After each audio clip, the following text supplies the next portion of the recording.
Hey folks, I'm Mel Kiper with the 2009 WWL Mock Draft. Let's start by looking at the draft order. The expansion team Taint Ticklers will have the first pick, while the draft is rounded out with the last pick by the Gindaloons. Next up, looking at some of the GM profiles this year. 1 new guy and 3 returning from last year's league. First up, Michael Parker. Owner GM, Tent City Taint Ticklers. This guy's a pitching guru, former Rookie of the Year. He uses the same program as Daisuke Matsuzaka to train his team. Next, Kyle Dow, owner GM, Julius Joe Jacksons. This guy won in 2006 with the WWL, but has come out against Jews as the reason for his loss last year. Let's see if he can turn it around this time. Next up, John Mazzio, owner GM of the Slam Pigs. Preseason pick by a lot of analysts to be the favorite, but let's see if he can do or die this season with winning it all. Aaron Weymouth is the last up, owner GM of the recently moved Long Island Gindaloons. He likes high-profile players. Let's see if this revamped image can help his team win. Moving on to the first round of the draft. I've got Mikey O'Mara coming in at number 1. This guy's got Cy Young material stuff. He was a 2008 WOW champion, and he has the intangibles you want in a first round pick. Next up, I got number 2, Graham Boyd, power pitcher. He does overuse his baseball accessories, but he knows the game. Rookie of the Year running up, I think he's got what it takes to be a winner. Next up, Steve Mayotte. He's got some breaking ball stuff. People surprised that I have him at 3, but I think he's got what it takes to move on to a winning squad this year. He's also a dipper, which makes him a lock.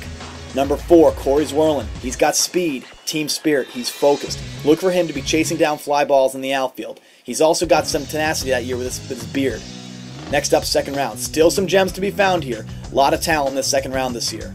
First up, Noah Lucas, number 5. He's got bear-like strength, and he knows baseball and wiffle ball in and out. All the rules, all the positions. He's there at the right time. He's also gay.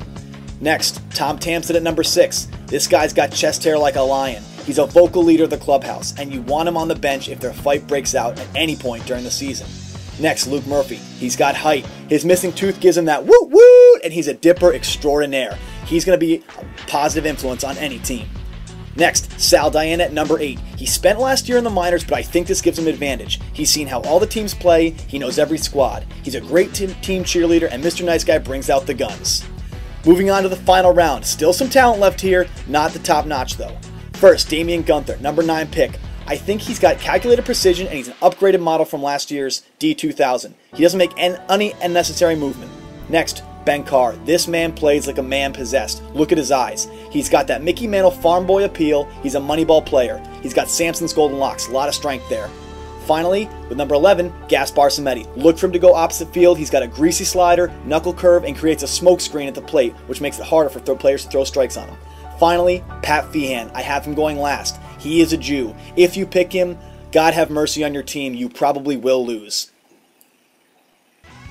So to recap, that's O'Mara, Boyd, Mayotte, Zwerlin, followed by Lucas, Tamset, Murphy, and Diana.